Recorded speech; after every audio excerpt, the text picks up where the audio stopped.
Bien, ahora sí, ya en Análisis PM con Hugo Alconadamón. ¿Cómo estás? ¿Bien? Buenas noches, Juan. Bueno, estamos esperando nuevos datos a partir de tu nota publicada que generó tanta repercusión, una más, al punto que el propio presidente hoy tuvo que dar la cara para hablar sobre el correo. En efecto. Lo escuchaste obviamente, vamos a hablar del caso y nos vas a contar los datos nuevos. En efecto, porque aquí la idea es, a partir de lo que expuso Macri, que de manera sintética es, por un lado, decir nosotros actuamos bien, nuestro equipo, en particular el del equipo del Ministerio de Comunicaciones, hizo lo correcto, pero aún así volveremos a foja cero. Eso en términos leguleyos de tribunales significa empezamos otra vez desde el primer paso, vamos otra vez a revisar todo lo hecho hasta ahora y vamos otra vez a hacer todo el recálculo, toda la negociación, es decir, empezamos de nuevo.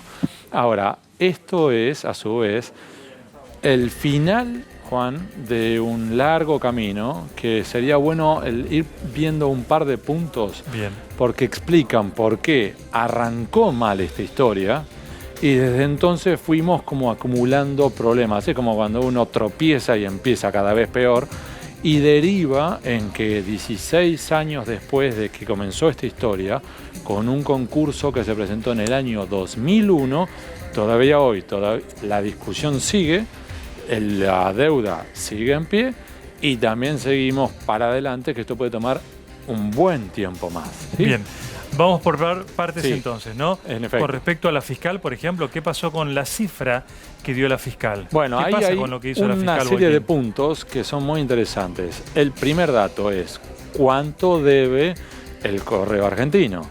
¿Por qué? Porque otra vez, vamos a recordar algo para los que nos están viendo. El primer punto es que en definitiva el correo argentino acumuló deudas. ¿Por qué los acumuló? Le echa la culpa al Estado, después están problemas propios, problemas de la situación económica argentina. Y en definitiva terminó acumulando deudas con el Estado argentino, que se convirtió en el mayor acreedor del correo, pero también con muchos acreedores. Vamos a centrarnos solo en el Estado argentino. En el caso del Estado, terminó generando el correo argentino una deuda de 300 millones de pesos, que se terminó fijando esa fecha entre 2001, cuando inició el concurso, y 2003, cuando se termina verificando los créditos, que es el punto exacto, ¿sí? Y a partir de entonces es todo un proceso de ida y vuelta en el cual ofrecieron algunos intentos de sellar un acuerdo que después fueron rechazados y demás. A partir de ahí, a su vez, está la discusión sobre ¿corresponden los intereses o no? Claro. Número 2, si corresponden intereses, ¿por qué monto? Tercero, si me van a cobrar los intereses y además voy a tener que pagar lo que sostiene el correo argentino, yo también quiero que el Estado me pague lo que yo a su vez le estoy reclamando. Exacto. Ahora bien, lo que es interesante de toda esta historia es que en definitiva ahora tenemos cuál sería el monto en definitiva que hay que pagar y al mismo tiempo cuáles son los intereses, y en doble estándar es, si vos me vas a cobrar por ejemplo 7% de interés, ¿cuánto te tengo que pagar yo? Bien, tenemos el puntapié inicial, que es lo que dice la fiscal con el número que ella virtió y vos escribiste en tu artículo. Vamos a escuchar la respuesta del correo En efecto. sobre esa cifra, ¿eh? A ver qué dijo el correo al respecto.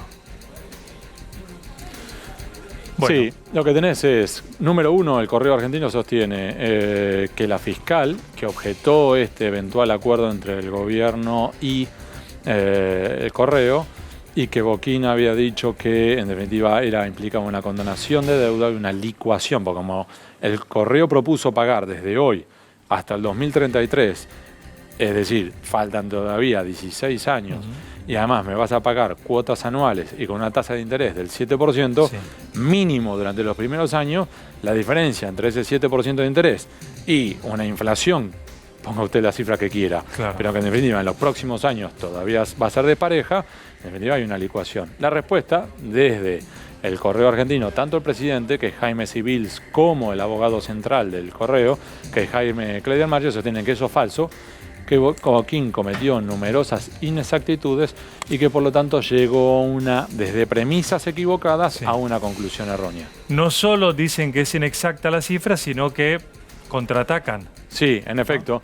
Y ahí es el segundo punto. ¿Por qué? Porque lo que también sostienen ellos es que en definitiva Mientras que la fiscal sostiene, ustedes terminaron demorando esta historia, lo que ellos sostienen, no fuimos nosotros.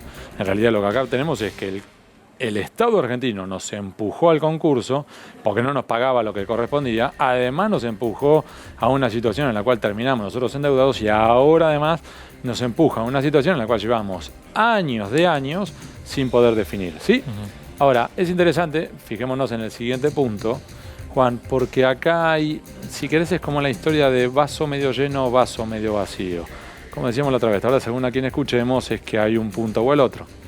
¿Y por qué es esto? Porque, por ejemplo, también está la posición, en la siguiente lámina lo veremos, que es el gobierno, que también fija, básicamente, no pueden cobrarse intereses. Punto. Y para eso se apoya en el artículo 19 de la Ley de Concursos y Quiebras. Claro. Esa ley lo que establece es, en realidad, habla de la suspensión de los intereses. Y otra vez, vaso medio lleno, vaso medio vacío. Según a quien quieras escuchar, es una cosa a la otra. Porque esquita y otra suspensión. Sí, y además lo que sostienen es, en efecto, para el gobierno no se pueden cobrar los intereses. Y lo que recuerda la propia fiscal Boquín es, momentito, una cosa es la suspensión, otra cosa es la eliminación de los intereses, e incluso recuerda, no olviden que esta discusión tiene que definirla la Cámara de Apelaciones en lo comercial y la sala B de burro. En esa sala, a su vez, hay un pequeño gran precedente, que es el precedente de un caso que se llama Capital Foods, F-O-O-D-S, y que establece ese fallo de esa misma sala, que ahora tiene que definir el acuerdo del concurso del correo, que sí tienen que cobrarse. Que si en definitiva se estableciera que hay solamente una suspensión y podés demorar el acuerdo durante años y finalmente hay inflación, que en definitiva sería una suerte de quita sobre la quita o una quita adicional. Y entonces dice, de algún modo tiene que haber una suerte de posición equitativa que no sea una tasa activa, que no sea una cosa exuberante, pero que al mismo tiempo le reconozca a los acreedores algo por sentarse a esperar. Qué interesante ese antecedente de Capital Foods, que es un caso de jurisprudencia de la propia Cámara. Y de la propia sala. Y la sala. ¿Quién era la otra parte? La parte en ese caso Foods. Era la empresa llamada Capital Foods, que había entrado en un concurso. ¿Y el acreedor? Había múltiples acreedores y acá la discusión era ¿privados? En definitiva, de todo. Sí. En este tipo de casos. No es menor que sea privado, ¿no? Pero en este tipo de casos es habitual que ocurra una multiplicidad de acreedores. Es decir, cuando una empresa desbanca. Perfecto. Ahora, vamos a ver en la siguiente lámina, vamos a ver otro punto interesante de esta historia, porque acá tenemos, otra vez te insisto, ¿no? Vaso medio vacío, vaso medio lleno. Entonces, según a quien se observe o a quien se escuche, tiene una posición, ¿sí? Bien. Entonces, a favor, ¿qué te plantea el Correo Argentino y qué te plantea el gobierno? Recordemos, hoy Macri, cuando dijo vamos a volver atrás, también defendió la posición del gobierno y dijo nosotros hicimos lo correcto y aún así vamos a volver a foca cero. ¿Por qué? Porque uno de los puntos que ellos dicen es, nosotros teníamos en este concurso acreedores privados y el Estado. Y nadie se quejó del acuerdo. Nadie.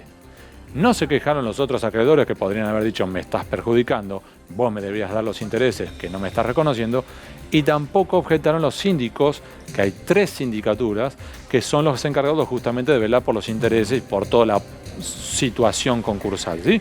Entonces lo que ellos sostienen es si nadie se queja es que entonces tan mal no estábamos nosotros, ¿sí? Ahora, eso es a favor. También tenés del otro lado, en contra. ¿Y cuál es? Uno de los ejes centrales es lo que Boquín planteaba como lo que se denomina la mala fe procesal. ¿Que cuál es? Que en definitiva, recordemos este punto. El número 1, que es la sospecha, ¿qué pasó aquí? Vamos a recordar. Llevamos desde el 2001 el concurso. Desde 2003 que la deuda está suspendida, los intereses o lo que fuere. Distintos la quita de la concesión. Quita de concesión y además distintas propuestas de pago que son rechazadas. Y de repente, el gobierno, el representante del gobierno, que en algún momento fue la Procuración del Tesoro y de repente aparece el Ministerio de Comunicaciones y dice, quiero tener una audiencia. Esa audiencia se celebra el 28 de junio. Y sin que medie comentario, Juan, tengo la copia del acta, el gobierno dice, yo no estoy de acuerdo y no estoy dispuesto a aceptar la última propuesta del Correo Argentino. Ahora, si el Correo Argentino me presenta otra nueva propuesta, lo evaluaré. Y ahí mismo, cuarto intermedio, de inmediato, se continúa la audiencia, el Correo ofrece una nueva propuesta y sin mediar análisis técnico, sin hacer un análisis financiero, sin mediar nada, se acepta. El funcionario del gobierno lo acepta. Entonces, la duda que termina flotando en el ambiente es, aquí hubo una negociación previa entre el gobierno y el correo. Claro. Nadie de la sindicatura tampoco se molestó en hacer ningún momento, decir, vamos a hacer un cálculo si en realidad la nueva propuesta funciona o no. Se aceptó en el acto. En el mismo acto de esta audiencia del 28 de junio de 2016 se aceptó. Entonces ahí te genera la duda, ¿qué pasó antes? ¿Sí? Bien, nos queda el representante del gobierno, lo contaste, esto de lo recién, que acepta la propuesta, parece como que se fueron a tomar un café, ahora vengo y te doy una propuesta, volvió y la hizo y la aceptaron. Sí. Rapidísimo. Ahí, de inmediato, sí. Sin que dijera, podría perfectamente el representante del gobierno haber dicho, bueno, listo, déjame ahora ir con mis equipos técnicos, mis contadores, mis analistas financieros, incluso mi jefe, el ministro, déjame analizar, no. Le dijo, de inmediato, sí. Bueno. Ahora bien, ahí es interesante un punto. Yo mencioné antes, Juan, que la Procuración del Tesoro, durante largos años, y varios procuradores, porque fueron cambiando los procuradores del Tesoro, habían intervenido en este expediente, en este concurso. Porque son los veedores de alguna manera que tienen que, digamos, confirmar el pago al Estado. En efecto, vamos a simplificarlo. Un procurador del Tesoro sería, en la práctica, el guardián del Tesoro público. Claro. El responsable de custodiar que nadie haga macanas con el dinero del Estado, ¿sí? Bien. Ahora bien, en este caso, cuando se convoca esta audiencia, se presenta como representante del Estado argentino un representante del Ministerio de Comunicaciones. No se le abre juego al procurador del Tesoro. Más aún, una de las sospechas que existe, una de las hipótesis que existe, para quitarle el término negativo sospecha, es que en realidad el procurador del Tesoro nunca se enteró de este acuerdo. Y de hecho, en esa línea, cuando ahora todo esto sale a la luz, la Procuración del Tesoro ordenó un sumario interno y una auditoría para tratar de verificar qué pasó, qué ocurrió. ¿Sí? Entonces, nos quedan 2 puntos, Hugo. Sí. Esto que fue anotado a mano. ¿Qué es lo que fue anotado a mano? Bueno, eso es uno de los aspectos interesantes, ¿no? Es esta idea de la falta de olfato político. ¿Por qué? Porque en definitiva esto se fijó en junio de 2016. Desde entonces el gobierno no dijo nada. Podría haber tomado la iniciativa, podría haber dicho, por ejemplo, sellar otros acuerdos con otros concursos, o podría haber comunicado esto al Congreso. En vez de eso, dejó transcurrir varios meses, y esto, si se quiere, es falta de picardía, y esto ya es una opinión, ¿sí? Le faltó, si querés, picardía o astucia política, y en definitiva dejó que esto trascendiera, quizá con la esperanza que pasara por debajo de los radares, y termina chocándose con una realidad, que es que esto sale a la luz desde un prisma negativo, porque sale a la luz cuando una fiscal, la fiscal de apelaciones en lo comercial, lo objeta. Entonces, la primera reacción pública que hay es negativa, con lo cual ya el gobierno, en vez de tomar una posición proactiva, está a la defensiva. ¿Sí? Bien, y nos queda lo que hoy dijo Macri cuando defiende a Aguad, diciendo que, bueno, que él no estaba al tanto, que Aguad hizo su trabajo. Bueno, este es un punto, ¿no? Que es que vuelva foja cero al expediente, defiende todo lo ocurrido, pero igual si vamos a volver a foja cero, que lo va a revisar, en definitiva, la Auditoría General de la Nación, que lo va a revisar el Congreso, que lo van a revisar los expertos independientes, y en definitiva, en última instancia, todo esto otra vez van a tener que sentarse a negociar el gobierno de Mauricio Macri con el correo de la familia Macri, y todo lo que lleguen a resolver va a tener que estar supeditado a que finalmente la Cámara de Apelaciones en lo Comercial tenga que decir si es válido o no. Y el último punto, muy menor, acá hay que investigar mucho más, porque en definitiva hay que recordar que este concurso estuvo 6 años en la Cámara de Apelaciones, prácticamente sin movimiento. Se movió cosas menores, para una notificación lo mandaban a la primera instancia y volvía. Pero, y algo más interesante, ni desde el gobierno en los últimos 6 años, los dos gobiernos, ¿sí? Ni el de Cristina Fernández de Kirchner, ni el de Mauricio Macri, impulsaron este concurso, ni el Correo Argentino lo impulsó, no lo impulsaron los síndicos, no lo impulsaba nadie, era como decir, dejémoslo en la Cámara, y ni siquiera la propia Cámara tomó la decisión. Nada, lo dejaron languidecer durante 6 años. A mi modo de ver, por esto que contás vos, que conocés en detalle, esto es un año mínimo. Foja cero implica, empiecen a investigar. Vamos de vuelta para atrás, dijo Macri hoy. Acaba de comprar por lo menos un año de tiempo. ¿no? Los un año de la tiempo, justicia, Juan, en el cual vas a tener denuncias en el penales que ya medio, están en trámite, sí. sumario administrativo y hay una investigación interna Sí. en la Procuración del la Tesoro. AGN, el Congreso, la AGN, justicia. Congreso. Un año por lo menos. Hay que esperar. Y mientras tanto, recordemos, sigue la licuación y sigue demorado. Exacto. Un concurso que comenzó en el año 2001. Y compró tiempo. Después del bloque vamos a hablar de Lázaro Báez y Los hoteles de la presidenta y aquella leyenda que Calafate. había. ¿Estaban vacíos los hoteles o no? ¿Y quiénes ocupaban esos hoteles? Bueno, ahora ya se sabe, con un peritaje oficial, qué pasó. enseguida cuenta ese peritaje o Alconada Mon en Análisis PM. No se vayan.